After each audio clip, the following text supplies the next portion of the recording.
Le Seigneur a dit, vous aurez les tribulations dans le monde. Et la parole de Dieu, elle dit, tous ceux qui veulent vivre pieusement au Christ seront persécutés. Mais heureux lorsque vous serez persécutés pour mon nom, dit le Seigneur. Parce que c'est ainsi qu'ils agissaient contre les prophètes. Et vous êtes de la race des prophètes, disait le Seigneur. Voyez-vous, vous êtes de la race. Bien que le Seigneur Jésus-Christ, dans Marc 24, Luc 24, 44 ou Marc 24, 44, je vais regarder. Hein? Alléluia.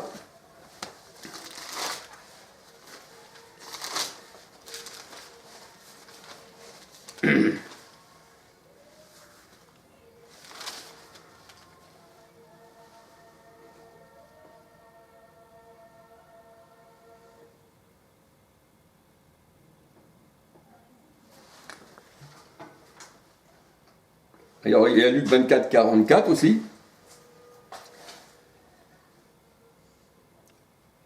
Luc 24, 44. Et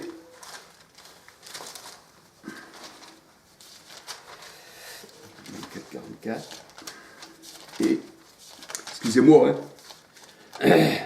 C'est pas toujours évident. On a beau lire la parole de Dieu tous les jours, mais des fois, eh bien, ça nous échappe. Mais toujours est-il que le Seigneur, la parole de Dieu, elle dit qu'il a accompli la loi et les prophètes. Voyez-vous? Donc, ça veut dire que s'il accomplit la loi et les prophètes, et puis la parole de Dieu, elle dit que Jean-Baptiste fut le dernier prophète, Luc 16, 16. Luc.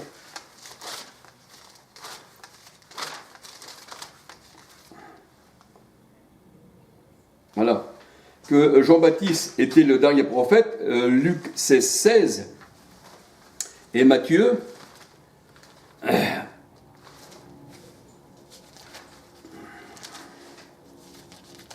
Luc 16, 16.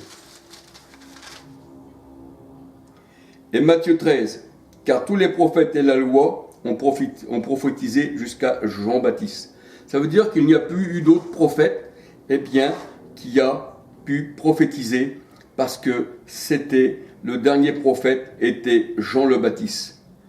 Matthieu 11, verset 13. Voyez-vous, c'est pas moi qui le dis, c'est la parole de Dieu, il n'y a pas eu d'autres prophètes. Parce que ce livre a été accompli quand Jésus a dit « J'ai tout accompli », Jean 19, 30, hein, tout accompli. Il a accompli les psaumes, la loi, les prophètes, la parole de Dieu nous dit. Il a tout accompli, ça veut dire que ce livre-là est tout accompli. Et quand les gens lisent ce livre, quand les personnes lisent ce livre, qui est la parole de Dieu, aussi bien que ces gourous d'aujourd'hui qui se disent prédicateurs ou pasteurs, bien quand ils lisent Matthieu 24, ils s'attribuent ça à eux, ces gens-là. Alors que le Seigneur, il parlait à ses disciples il y a 2000 ans de ce qui allait arriver à Jérusalem 70 ans après. Alors, c'était pas pour eux, bien sûr, mais ils l'ont pris pour eux. Voyez-vous? Donc, ce livre-là, il est incompris par tous les gens des sectes, par tous les gens qui se disent du Seigneur, mais il est simplement compris par ceux qui connaissent le Seigneur, et le Seigneur connaît.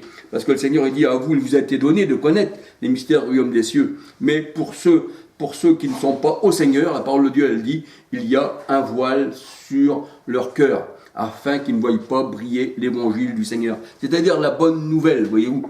Et ces gens-là, eh bien, ils ont pris les dieux d'Égypte, hein, qu'on adorait par trois, ils en ont fait, eh bien, des idoles, ils en ont fait aussi une sainte trinité, parce qu'il fallait bien aussi que les dieux d'Égypte, soient adorés, et sous le couvert de l'évangile. Mais comment faire? Alors on prend, eh bien, une trinité, et comme ça, on peut adorer Isis, Horeb et Seth.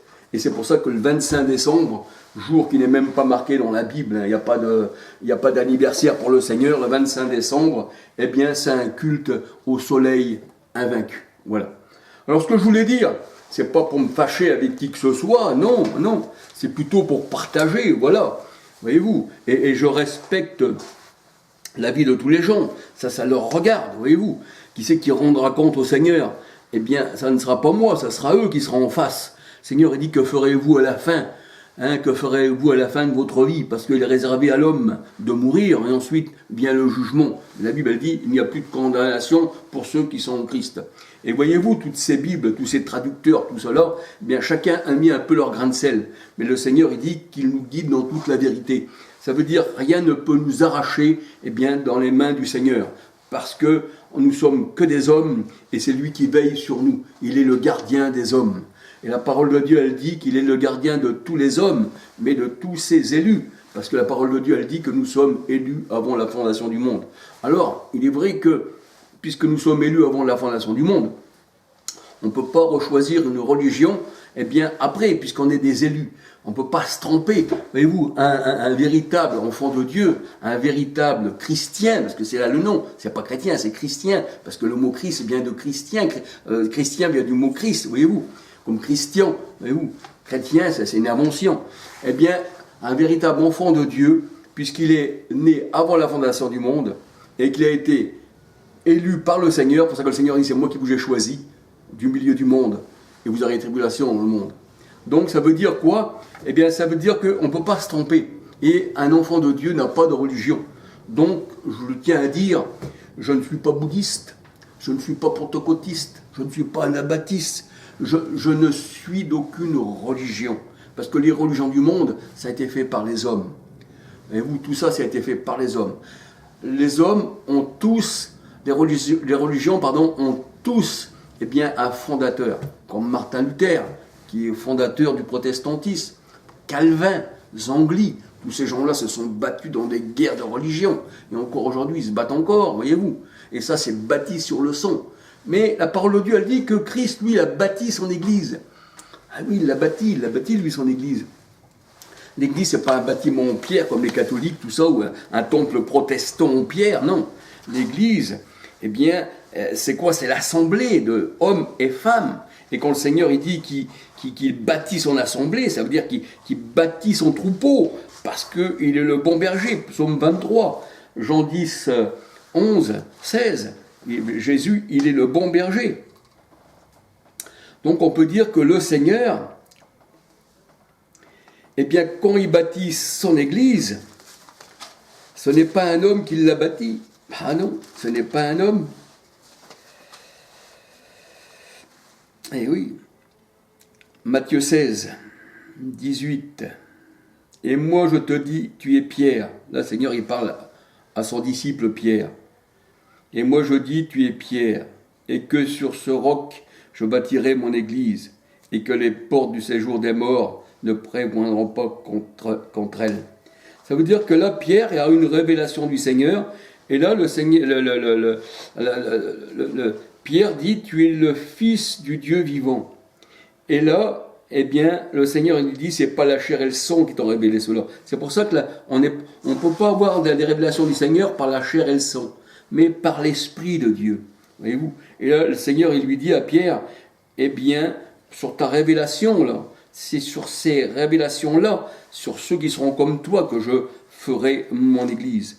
Matthieu 16, verset 18. Voyez-vous?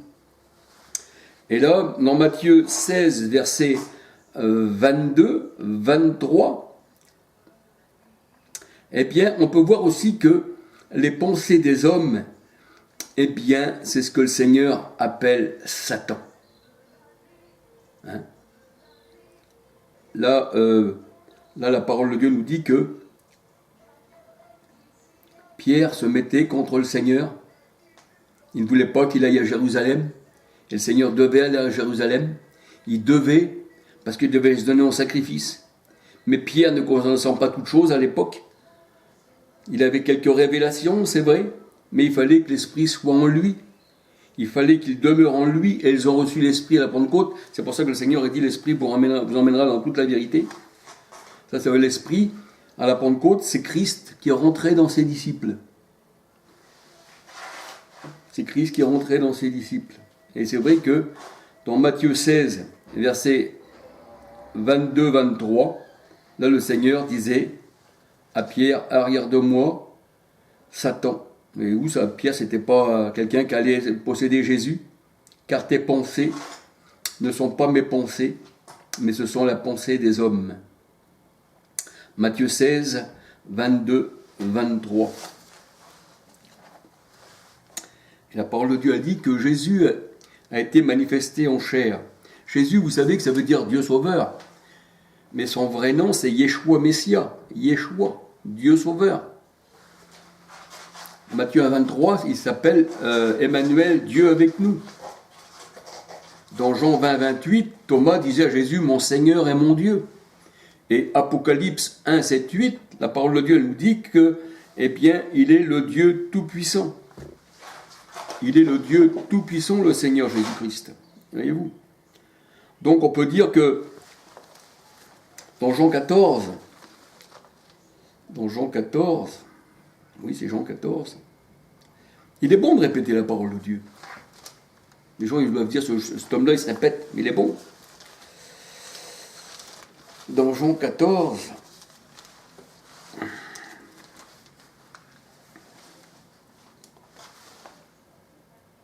dans Jean 14, 17, l'esprit de vérité que le monde ne peut recevoir, parce qu'il ne le voit point et ne le connaît point. Mais vous, vous le connaissez, car il demeure avec vous. C'est-à-dire que l'esprit de vérité, parce que Dieu est esprit, et il a pris chair, Timothée 3,16, il était parmi les hommes. Matthieu 23, Emmanuel parmi vous, Dieu parmi vous. Il était parmi les hommes. Alors le Seigneur, il dit, la parole de Dieu, elle dit, eh bien, c'est le Seigneur qui parle, l'esprit de vérité que le monde ne peut recevoir parce qu'il ne le voit point et ne le connaît point, mais vous, vous le connaissez, car il demeure avec vous. Ça veut dire qu'il demeurait cet esprit de vérité en chair. La parole a été faite chair. Jean 14, Timothée 3,16. Le Seigneur, c'est ce qu'il dit. Mais il dit, et il sera en vous. Et là, c'est ce qui est arrivé à la Pentecôte. Dans la Pentecôte, dans Acte 2, eh bien, Acte 2, 4, et ils furent tous remplis de l'Esprit de Christ. Romains 8, 9. C'est pour ça que le Seigneur disait, je viendrai à vous, je ne vous laisserai pas orphelin. Et c'est pour ça qu'un véritable chrétien n'attend pas le Christ, parce qu'il demeure en lui par l'Esprit, simplement. Et il dit, le Seigneur, en ce jour-là, vous connaîtrez que je suis en mon Père, que vous êtes en moi, et que je suis en vous. Et vous, c'est un. Jean 10, 30, moi le Père en est un. Le Seigneur n'a jamais dit on est trois. Ah oui. Et la parole de Dieu a dit, celui qui a le Fils a aussi le Père, celui qui a le Fils n'a pas le Père. Parce que Jésus, en vérité, Jean 6, 57, vivait par le Père. Et le Père, c'est le Saint-Esprit. Et Jésus était rempli du Saint-Esprit. Mais si Jésus vit par le Père, et que vous allez enlever le Père en Jésus, comme il vit par lui, le corps, faute d'esprit, est mort, la Bible dit. Si Jésus était deux personnes distinctes, il ne dirait pas qu'il vit par le Père. Il dit, je vis par moi-même. Ce corps-là vit par lui-même. Ce corps-là, eh bien, il vit par lui-même, il y a un esprit en lui-même qui appartient en propre, et puis il y a aussi l'esprit du Père à côté. Voyez-vous ? Donc là, ça pourrait faire deux personnes. Mais quand Jésus, Jean 6, 57, nous dit qu'il vit par le Père, et que la chair ne sert de rien, eh bien, en vérité, celui qui écoutait Jésus, écoutait le Père qui était en Jésus. Et quand Jésus disait « je ne peux rien faire de moi-même », eh bien, ça veut dire que là, il parlait comme un homme, il ne pouvait rien faire de lui-même. Mais le Père qui est en moi fait toute chose. Et quand il disait qu'il ne connaissait pas ni le jour ni l'heure, dans Matthieu 24, 36, seul le Père, eh bien, ça veut dire que sa chair ne connaît pas. En tant qu'homme, il ne connaît pas. Vous me voyez comme un homme, eh bien, je ne connais pas. Mais le Père le sait, c'est-à-dire celui qui est en moi. Et la Bible dit que Jésus connaissait toutes choses. Il connaissait même les pensées du cœur des hommes. Il connaissait toutes choses. Il n'y a rien qui n'y soit caché. Même à Nathanaël, il disait quand tu étais sous le figuier, eh bien je t'ai vu Nathanaël, je t'ai vu. Eh bien tu es le roi d'Israël. Et Nathanaël savait que le roi d'Israël, ce n'était pas un homme, eh bien que c'était l'Éternel lui-même. Comprenez-vous? Donc voilà. Alors c'est pour cela que la parole de Dieu nous dit, bien votre Dieu viendra lui-même, Ésaïe 35, 4, 5, 6, et il vous sauvera, et il vous sauvera. Eh oui, il vous sauvera. Alors c'est pour ça que je tiens à dire, pour la Trinité, c'est une hérésie, c'est pas écrit dans la parole de Dieu, la parole de Dieu, elle dit dans Jacques 2, 19, tu crois qu'il n'y a qu'un seul Dieu, et Dieu est esprit, et nous sommes tous abreuvés d'un seul esprit. Dieu peut tout. Et oui, Dieu peut tout. Il est écrit, je vais retrouver le verset, si je le trouve. Alléluia.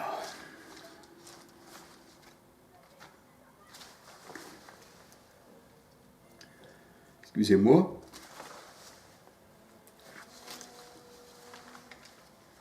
Marc 16, 12. Après cela, il apparut sous une autre forme à deux d'entre eux qui étaient en chemin pour aller à la campagne. Voyez-vous, Dieu prend la forme qu'il veut. On dit qu'il est tout puissant. S'il ne peut pas venir comme un homme et parler aux hommes, selon les hommes qu'il a fait à son image, il n'est pas tout puissant. Il n'y a rien de Dieu qu'il ne puisse faire. Aux hommes, cela paraît impossible, mais à Dieu, tout est possible. Le Seigneur, quand il vient dans un cœur, eh bien, c'est pour l'éclairer, puisqu'il dit « Je suis la lumière, et celui qui marche avec moi ne marchera pas dans les ténèbres. » Donc, c'est pour l'éclairer. Et là, nous voyons que dans Marc 16, 12, et il est apparu aux disciples, à deux disciples, sous une autre forme. Marc 16, 12. Ça veut dire que le Seigneur, et vous savez que quand on dit Seigneur, la Bible elle dit dans Éphésiens 4, 5, 6, il n'y a qu'un seul Seigneur. Et oui, et moi je me demande comment les Trinitaires, quand ils prient trois dieux, quel est leur Seigneur dans ces trois dieux, puisque la Bible elle dit qu'il n'y a qu'un seul Seigneur. Et 2 Corinthiens 3, 17 nous dit, or le Seigneur c'est l'Esprit. Donc si vous dites mes Seigneurs, donc il y a plusieurs esprits. Et 1 Corinthiens 12, 13 nous dit que nous sommes baptisés et abreuvés d'un seul esprit. Et 1 Jean 4, 13 nous dit nous savons qu'il demeure en nous par l'esprit. Et la parole de Dieu elle dit que dans Romains 8, 9, celui qui n'a pas l'esprit du Christ ne lui appartient pas. Mais l'esprit du Christ, c'est l'esprit du Père qui était en lui. Ça veut dire, Jean 6, 57, Luc 4, 1, et dans laquelle, eh bien, cet homme qu'on appelle Jésus, mais qui était à la fois homme, mais qui était à la fois Dieu, parce que Dieu peut tout. Dieu peut se faire homme, mais il peut aussi être Dieu lui-même. Il peut prendre chair, 1 Timothée 3, 16. Et sans contredit, le mystère de la piété est grand. Et sans contredit, parce qu'il contredit la parole de Dieu. Vous savez, on l'a lu tout à l'heure. L'évangile contredit. Mais là, sans contredit. Le mystère de la piété est grand. Dieu a été manifesté en chair. Et il a été prêché dans le monde, à l'époque du Christ. Prêché, 1 Timothée 3, 16. Cru, vu des anges, prêché dans le monde, à toutes les nations. Et ensuite, Jésus disait, une fois que ceci sera fait, que l'évangile sera prêché, dans Matthieu 24. Alors viendra la fin. Ça veut dire qu'en ce temps-là, l'évangile a été prêché, et ensuite est venue la fin. La fin de quoi? Eh bien, la fin de Jérusalem qui est devenue Agar, Galates 4, 21 à 31. La fin de l'homme ancien, de tout ce qui était chair, 1 Corinthiens 18, que le Seigneur il dit que c'est Agar, c'est la chair. Voilà.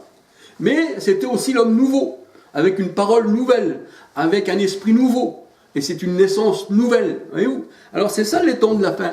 C'est quand le Seigneur est venu. C'est pour ça que la Bible dit que le Seigneur Jésus-Christ a été manifesté, eh bien, dans la fin des temps. Oui, Jésus a été manifesté dans la fin des temps. Eh oui. Je l'ai dit dans mes vidéos. Je le redis presque à chaque fois, mais je le redis. Je suis obligé de le dire. Eh oui, il a été manifesté dans la fin des temps. Quand on regarde dans la parole de Dieu, eh bien, la fin des temps, c'était au temps des apôtres. Et même Paul le dit, nous qui sommes parvenus à la fin des temps. Eh oui, nous qui sommes parvenus à la fin des temps. Nous qui sommes parvenus à la fin des temps.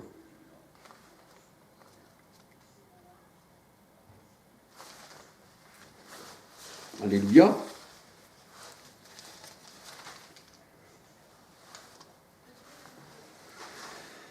« 1 Corinthiens 10, verset 11. Nous qui sommes parvenus à la fin des temps. 1 Corinthiens 10, 11. Et la parole de Dieu nous dit aussi, dans 1 Pierre 1, 19, 20. 1 Pierre 1, 19,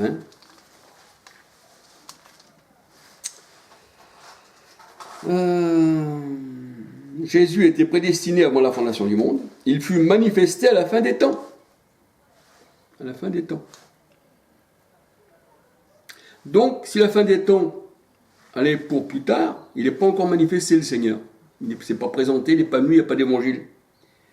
Il s'est manifesté à la fin des temps. 1 Pierre 1, 19, 20. À la fin des temps. Alors voyons voir là.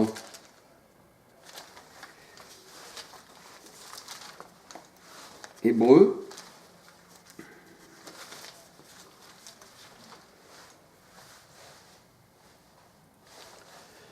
Hébreux 1, verset 1-2. Après avoir autrefois et à plusieurs reprises et de plusieurs manières parlé à nos pères par les prophètes, Dieu, dans ces derniers temps, nous a parlé par le Fils. Donc, au temps de Jésus-Christ, c'était les derniers temps. Et vous vous dites que le Saint-Esprit, excusez-moi, hein, parce que c'est vrai que je devrais parler, eh bien, de Agar et de Agar et de Sarah. Mais là aussi, je reparle un petit peu, là, j'aime bien aussi mélanger un peu, voyez-vous. Là, dans les derniers temps, eh bien, Dieu nous a parlé par le Fils. Et la parole de Dieu nous dit que le Fils, c'est-à-dire la chair, comme on dit Fils, c'est la chair, hein, c'est toujours la chair, hein, le Fils, est le reflet de sa gloire et l'empreinte de sa personne. Et elle soutient toute chose. Ça veut dire que Jésus, Colossiens 15, il est l'image. Et vous savez qu'une image, si j'ai une image de quelqu'un, j'ai son image, mais j'ai pas... Ce n'est qu'une image. Jésus est une représentation de Dieu. C'est-à-dire le corps de Jésus, c'est une représentation de Dieu. On a vu Jésus, on a vu sa chair, les disciples ils disent on l'a touché, hein, on a été les témoins de tout ça, on l'a touché, mais ils n'ont jamais arrivé à toucher l'Esprit. L'Esprit qui était en Christ, eh bien, on peut s'y en approcher que par l'Esprit. C'est pour ça que la Bible dit celui qui n'a pas l'Esprit du Christ ne peut pas lui appartenir. Et 1 Corinthiens 6, 13 à 19 nous dit que